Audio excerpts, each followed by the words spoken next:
విశాఖ జిల్లా భీమిలి నియోజకవర్గంలో వైసీపీ జెండా ఎగరేస్తారని అన్నారు ఆ పార్టీ అభ్యర్థి అవంతి శ్రీనివాస్. భీమిలి నియోజకవర్గం బక్కనపాలెంలో అవంతి శ్రీనివాస్ ఎన్నికల ప్రచారం నిర్వహించారు. 5 ఏళ్ల తమ పాలనలో ప్రతి ఇంటికి సంక్షేమాన్ని అందించామని, అందుకే ప్రతి ఇంట్లో అందరూ సంతోషంగా ఉన్నారని అవంతి అన్నారు. రాబోయే ఎన్నికల్లో మళ్లీ జగన్కు ఓటు వేసి రుణం తీర్చుకుంటామని ప్రజలు అంటున్నారని అన్నారు.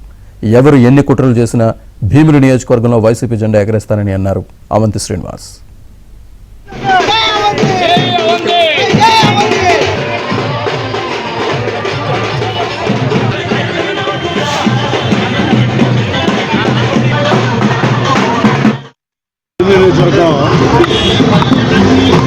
మన మధురవాడలో జీవీఎంసీ 6వ వార్డులో ఎన్నికల ప్రచారం భాగంగా పక్కనపాలెం గ్రామంలో తిరగడం జరుగుతుంది.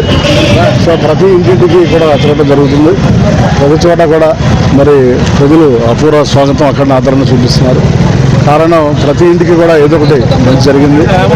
అలాగే నవరత్న పథకాలు కూడా వచ్చినాయి. ప్రతి ఇంటికి కూడా ఏదో ఒక పథకం వచ్చింది. కొంతమంది అన్ని వచ్చిన కూడా కొంతమంది ఉన్నారు.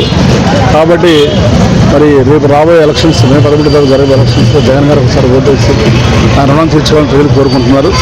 సో ఈ భీమిలి నియోజకవర్గంలో మరి తెలుగుదేశం పార్టీ నాయకులు చంద్రబాబు నాయుడు గారు, తెలుగుదేశం నాయకులు గారు ఎన్ని కుట్రలు పనినా భీమిలిలో అత్యధిక మేటతో గెలిచి వైఎస్ఆర్సీపీ జెండా ఎగరవేసి జగన్మోహన్ రెడ్డి గారికి కానుకరిస్తానని తెలియజేస్తారు.